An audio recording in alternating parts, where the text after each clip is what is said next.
దానపాత్రుడు జాతక కథ. ఒకప్పుడు బోధిసత్వుడు కాశీరాజుగా జన్మించాడు. ఆయన పరిపాలించే కాలంలో సరిహద్దున కొందరు పితూరీ జరిపారు. పితూరీదారులను అణిచే నిమిత్తమై రాజుగారు కొంత బలాన్ని వెంటపెట్టుకుని సరిహద్దు ప్రాంతానికి కదిలి వెళ్ళాడు. అక్కడ యుద్ధం జరిగింది. ఆ యుద్ధంలో రాజుకు గాయం తగిలింది. ఆయన ఎక్కి ఉన్న గుర్రం కాస్త బెదిరిపోయి ఆయనతో పాటు యుద్ధరంగం నుంచి పారిపోయింది. కొద్దిసేపట్లో రాజు గుర్రంతో సహా ఒక సరిహద్దు గ్రామంలోని రచ్చపట్టును చేరుకున్నాడు. ఆ సమయంలో అక్కడ గ్రామంలోని 30 గడపల వారు చేరి గ్రామ వ్యవహారాలు మాట్లాడుకుంటున్నారు. కత్తి, డాలు, కవచము ధరించి యోధుడి వేషంలో రాజు అక్కడ ప్రత్యక్షమయ్యేసరికి రచ్చపట్టులో చేరిన వారంతా భయపడి చెల్లాచెదురుగా పారిపోయారు. ఒక్క గ్రామస్థుడు మాత్రం అక్కడి నుంచి కదల్లేదు. ఆ గ్రామస్థుడు రాజును సమీపించి, నీవు పితూరిదారివా రాజుపక్షం వాడివా అని అడిగాడు. అయ్యా, నేను రాజుపక్షమే అని రాజు జవాబు చెప్పాడు. ఈ మాట విని గ్రామస్థుడు తృప్తిపడ్డట్టు కనపడి, అయితే మా ఇంటికి పోదాన్రా అని రాజును తన అతిథిగా తీసుకుపోయి తన భార్య చేత ఆయన కాళ్ళు కడిగించి భోజనం పెట్టించి అతిథి మర్యాదలన్నీ చేయించాడు. తర్వాత రాజు ఎక్కి వచ్చిన గుర్రానికి ఆ గ్రామస్థుడు తానే స్వయంగా నీరు పెట్టి దాణ వేశాడు. రాజు ఆ గ్రామస్థుడి ఇంట 4 రోజులు అతిథిగా ఉండి తనకు కలిగిన గాయాలను మాన్పుకున్నాడు. ఈ లోపలే ఆయన సైనికులు పితూరిని అణిచివేయడం జరిగింది. రాజు కాశీనగరానికి తిరిగి వెళ్ళిపోతూ గ్రామస్థుడికి తన కృతజ్ఞత తెలుపుకుని, అయ్యా, నేను కాశీనగరవాసిని. మా ఇల్లు కోట ఆవరణలోనే ఉంది. నాకొక భార్య, 2 కుమారులు ఉన్నారు.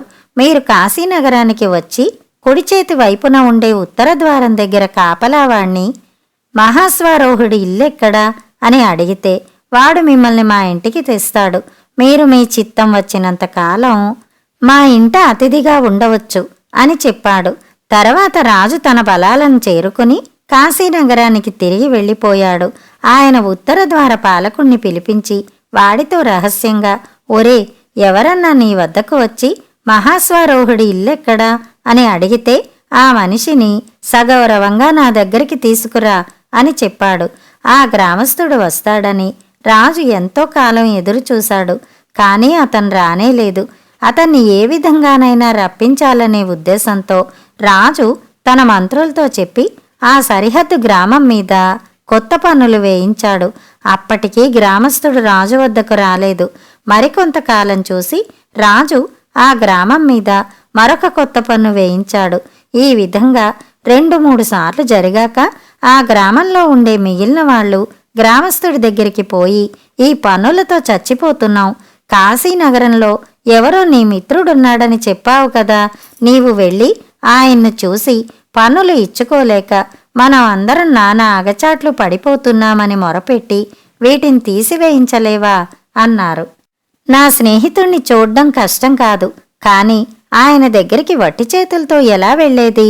ఆయనకొక భార్య ఉన్నదిట, 2 కొడుకులున్నారుట. అందరికీ బట్టలు తీసుకుపోవద్దా? ఆయన భార్య కానుకగా నగా నట్రా తీసుకుపోవద్దా? వాటన్నిటినీ త్వరలో సిద్ధం చెయ్యండి, అలాగే బయలుదేరి వెడతాను అన్నాడు గ్రామస్థుడు. మిగిలిన వాళ్ళు బట్టలు, నగలు సమకూర్చారు. అవి గ్రామస్తులకు పనికి వచ్చే ముతక వస్త్రాలు, మోటు నగలును. గ్రామస్థుడు తన భార్య చేత రొట్టెలు, పిండి వంటలు తయారు చేయించాడు. తాను తీసుకుపోయే వస్తువులన్నీ ఒక మూట కట్టి వెంట తీసుకుని బయలుదేరాడు. కొంతకాలానికి అతను కాశీనగరపు కోట చేరి కుడివైపున ఉండే ఉత్తర ద్వారం సమీపించి అక్కడి ద్వారపాలకుణ్ణి, బాబూ, నేను మహాస్వారోహుడింటికి వెళ్ళాలి, దారి ఎటు అని అడిగాడు. తక్షణమే ద్వారపాలకుడు గ్రామస్థుణ్ణి తన వెంట పెట్టుకుని రాజుగారి అంతఃపురానికి తీసుకుపోయి రాజుగారి ఎదుట పెట్టాడు. అతన్ని చూసి రాజుకు పరమానందమైంది. గ్రామస్థుడు తన కోసం తెచ్చిన తినుబండారాలను ఆయన తన భార్య చేత, కుమారుల చేత, తన మంత్రి సామంతుల చేత తినిపించి తాను కూడా తిన్నాడు. అతను తెచ్చిన ముతక బట్టలను తన భార్య, బిడ్డల చేత కట్టించి తాను కూడా కట్టుకున్నాడు. తరువాత ఆయన తన అతిథికి మేలైన పట్టుబట్టలు కట్టపెట్టి తన పాకశాలలో తయారైన భోజనమే అతనికి పెట్టించాడు. తన గ్రామం మీద వేసిన పన్నులు తీయించడానికి అతను వచ్చాడని తెలిసి రాజుగారు ఆ పన్నులు రద్దు చేయవలసిందిగా మంత్రులకు ఉత్తరవిచ్చాడు. తర్వాత రాజు సభ చేశాడు. ఆ సభలో మంత్రి సామంతులందరి సమక్షాన రాజు ఆ గ్రామస్తుణ్ణి తన అర్ధరాజ్యానికి రాజుగా ప్రకటించాడు. ఈ గ్రామస్థుడు వచ్చిన క్షణం నుంచి రాజుగారు అతని పట్ల చూపుతూ వచ్చిన ఆదరం మంత్రులు మొదలైన వారికి కొంచెం కూడా నచ్చలేదు. అతడికి అర్ధరాజ్యం పట్టం కట్టడం వారి దృష్టిలో చాలా అవివేకంగా కనిపించింది. కాని రాజుగారికి ఎదురు చెప్పడానికి వారికి సాహసం లేకపోయింది. అందుకని వారు రాజకుమారుణ్ణి చేరదీసి, నాయనా, మహారాజుగారు నీకు చాలా అన్యాయం చేస్తున్నారు. నీకు చెందవలసిన రాజ్యంలో సగం భాగం నిష్కారణంగా ఈ అనాగరికుడికి కట్టబెడుతున్నారు. ఇందుకుగాను మహారాజుగారి దగ్గర ఆక్షేపణ తెలుపుకోవలసిన వాడవు నీవే అంటూ ఆ కుర్రవాడికి బాగా బోధించి పంపారు. రాజకుమారుడు తండ్రి దగ్గరికి వెళ్ళి వాళ్ళు చెప్పినట్టే తన ఆక్షేపణ తెలిపాడు. అంతా విని రాజు, నాయనా, ఇది నీకు కలిగిన ఆలోచన కాదు. నన్నిప్పుడు అడిగిన ప్రశ్న సభలో అడుగు, అప్పుడు నీకు నేను తగు విధంగా సమాధానం చెబుతాను అన్నాడు. రాజకుమారుడు ఆ ప్రకారమే నిండు సభలో తండ్రిని, ఈ గ్రామస్థుడికి మీరు అర్ధరాజ్యం ఇవ్వటానికి కారణమేమిటి అని అడిగాడు. వెంటనే రాజు, కుమారా, ఈ గ్రామస్థుడు ఒకప్పుడు నాకు ప్రాణదానం చేశాడు.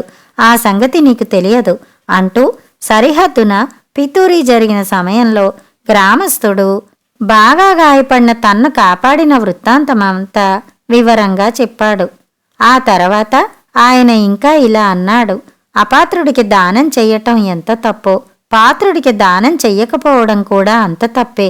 నేను రాజునని ఎరగకుండానే ఈ గ్రామస్థుడు నా పట్ల విశ్వాసం చూపాడు.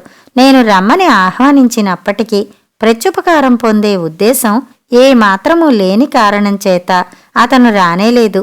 చివరకు గ్రామ క్షేమం కోరి మాత్రమే బయలుదేరి వచ్చాడు. నా అర్ధరాజ్యానికి ఇంతకంటే అర్హుడెవరు? ఈ మాటలు విని మంత్రి సామంతులందరూ సిగ్గుపడ్డారు. రాజకుమారుడు తను చేసిన పొరపాటు గ్రహించాడు. అతడికి తండ్రి మాటలు చాలా సంతోషం కలిగించాయి. ఆనాటి నుండి రాజు తన జీవితాంతం వరకు ఆ గ్రామస్తుణ్ణి ఎంతో ఆదరంతో చూశాడు. కథ సమాప్తం. కథ కంచికి, మనం ఇంటికి.